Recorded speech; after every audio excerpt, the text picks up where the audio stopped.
En soos beloof sy is in die ateljee soos elke donderdag hierdie tyd. Lindie Malan, lekker vakansie gehou. Lindie, welkom terug. Baie dankie. Elke girl moet mos so nou en dan 'n bietjie relax ook. Onthou jy nou weer, Christy? Ja, nee, maar jy is een van die min wat op Vrouedag nou regtig jy het 'n ordentlike Vrouedag gehad vir 2 weke lank. Hoe klink dit nou net nie alles nie? Dit was Ek was lekker. actually die laaste 2 dae in George en ek het teruggery op die N2 en net gedink ons bly in die mooiste plek in die hele wêreld, met daai Absoluut. goudgeel O, ja, die olie, is dit die granola wat nou so ja, blom. dis Dit hy. is so mooi. Pragtig, ja, Ja, soos 'n kombers daar. Fabulous. Maar jy het ook 'n gas weer saamgebring. Ek dink verduidelik vir ons en groet hom en stel hom voor aan almal wat luister. Natuurlijk. So, Christy, I'm so excited. You know, I just love this, talking with business owners about the amazing things they do. So today I'm highlighting water purification solutions, a beautiful business right here in the Helderberg, and one of the co-owners and directors, Shandor Cylvan. Welcome. Afternoon, Lindie. Thanks very much for the opportunity. Of course. So, water purification solutions, for those that don't know, and I'm sure there's a lot, tell us what you guys do. Just kick us off in terms of what are you guys, I know you as WPS, but maybe just for the world, what is it that you guys do? Lindie, it's quite a complex question that we can answer quite simply. Ultimately, we design and manufacture bespoke water treatment systems for a variety of industries and clients that have different water sources and different requirements.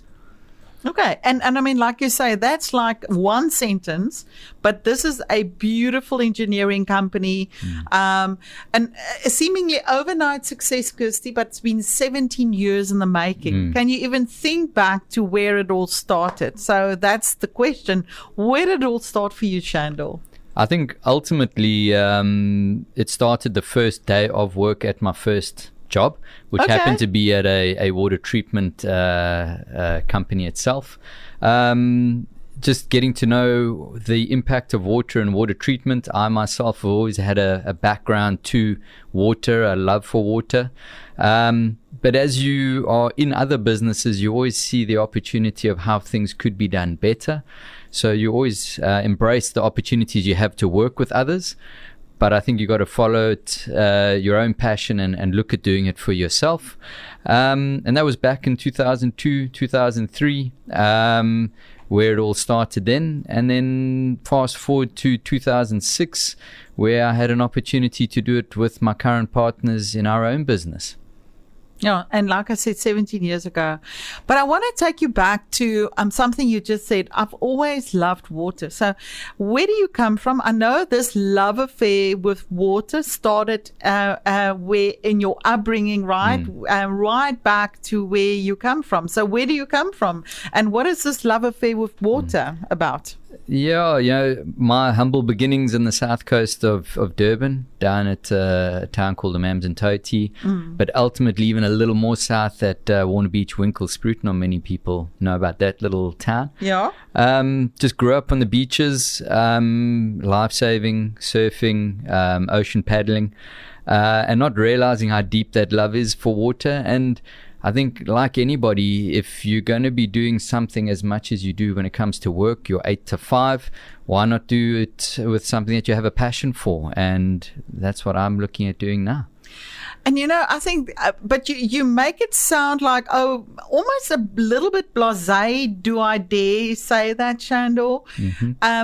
But do you look at yourself as being fortunate in the sense that you've been able to marry this passion you have for water and working with water and be involved in water solutions? I mean, that is, do you think yourself to be fortunate as a result of that? Yes, definitely fortunate. But I think in hindsight, you do also make your own fortune based on the decisions that you make over time.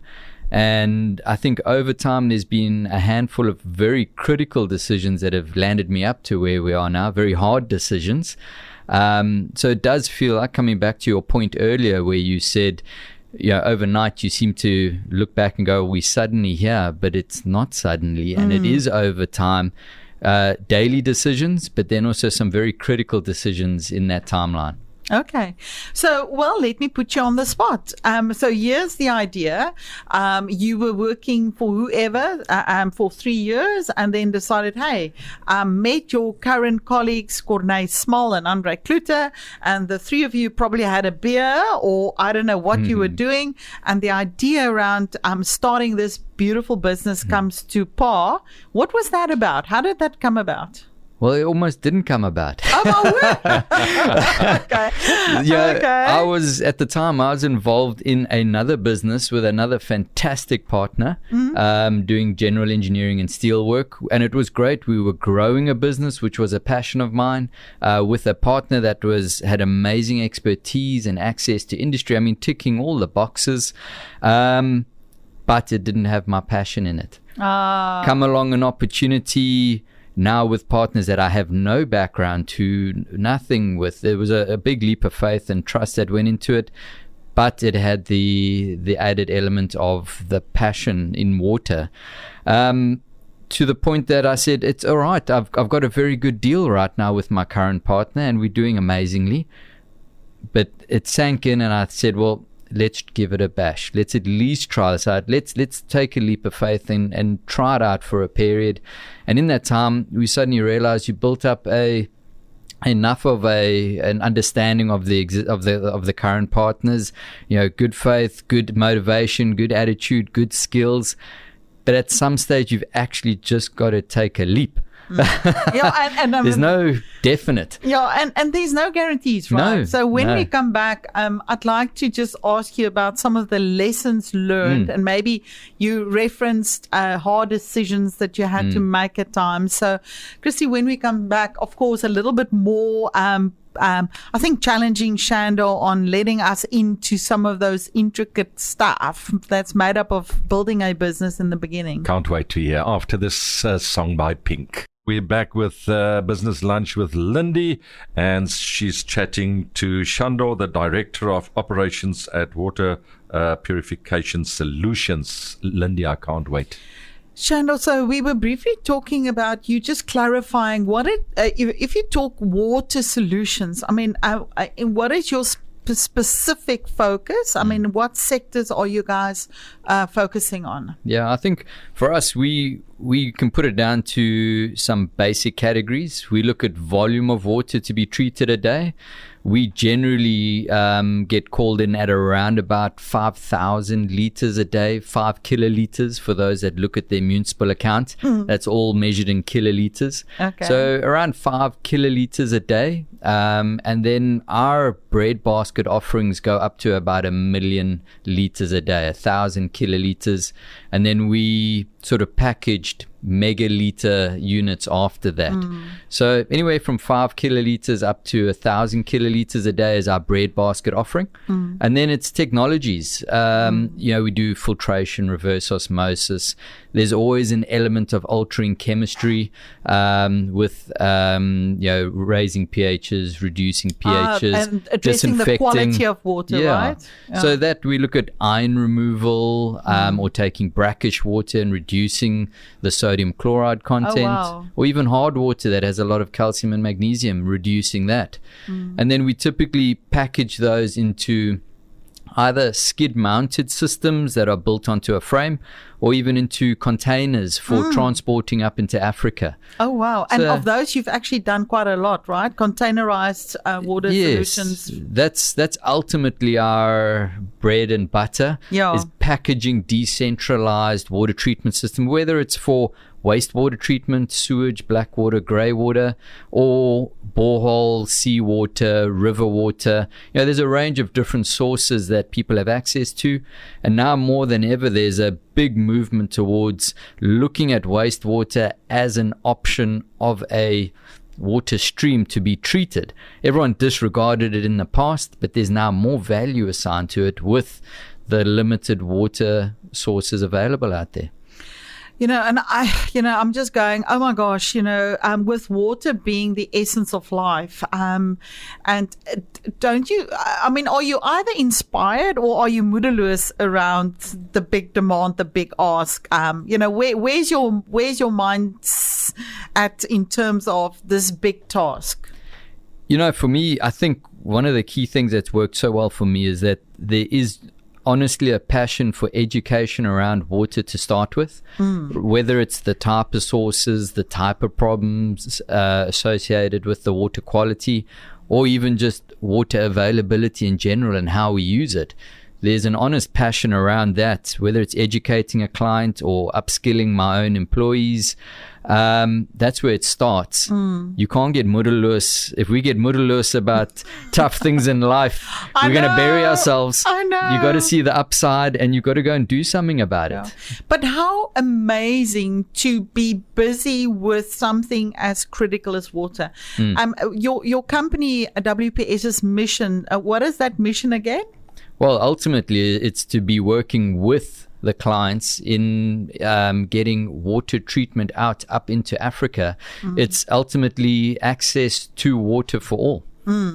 Access to clear, quality water for all. That's right? it. So if you now I'm coming back to where we live here in the beautiful winelands and Helderberg. Do I need to be concerned about the quality of water when I open the tap, and whose responsibility is that ultimately? And are you guys involved in that whole supply demand chain? Yeah, look, there's two very different sectors. There's sort of public works, government type. I mean, your local municipality, district municipality, they all play different roles in ensuring water to everybody. I think we have to be quite honest. We're very fortunate to be in this province with a well-governed area, and we've probably got some of the best water quality in the country. Infrastructure plays a critical role in the supply of and the quality of water.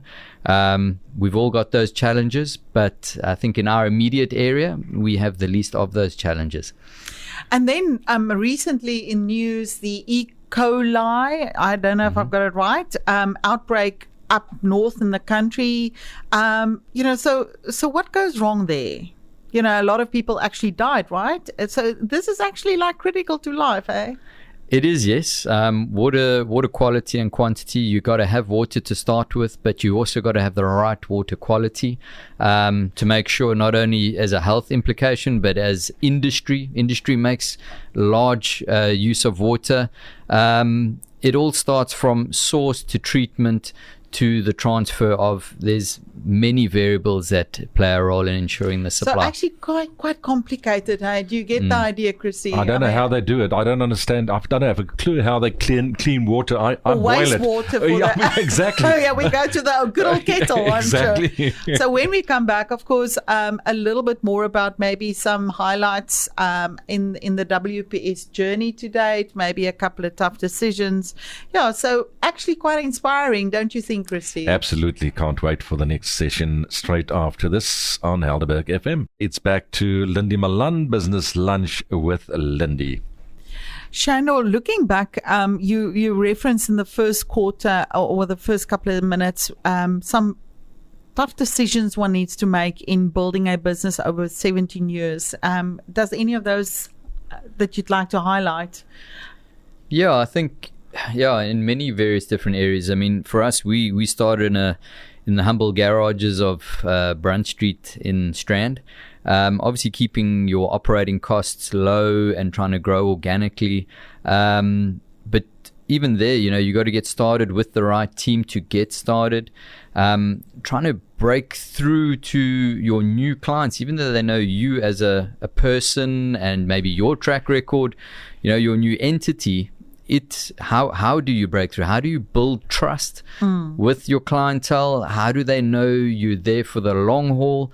And unfortunately, those kind of things only come with time and developing a portfolio that speaks for itself. That just honestly takes time to happen. During that time, though, there's a great opportunity there, the excitement of doing all the firsts for the first time. The first client in a first area, the first type of technology you've deployed. There's a lot of excitement around that goes in there. But I think decisions like the facility we were at, when was it the right time to move to a bigger facility? There's always going to be an impact financially on it, and how you're going to make sure it happens. Staff. When do you get more staff, and which type of staff, and which area? Those are major things towards growing a successful business. Yeah, and I think listening to you, it's like almost having a certain self-belief and then getting that self-belief transformed into an actual business philosophy and a strategy and growing it to something that's in your head and then it's out there. Yes. Right. Yep.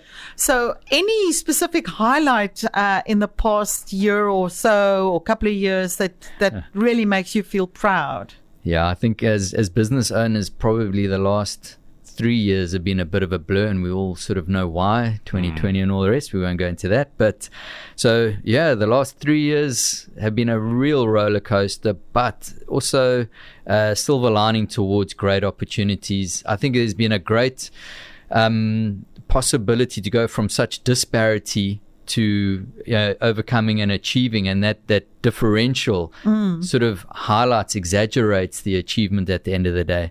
But I think it's been ensuring that our team is aligned, that we're still focused on targets and goals, and then even reaching them. It might sound flippant, but just having them to start with and sticking with them through these turbulent times and then achieving them has been amazing. That's come down to us branching out into Africa, the kind of technology that we've been deploying out into far reaches of Africa.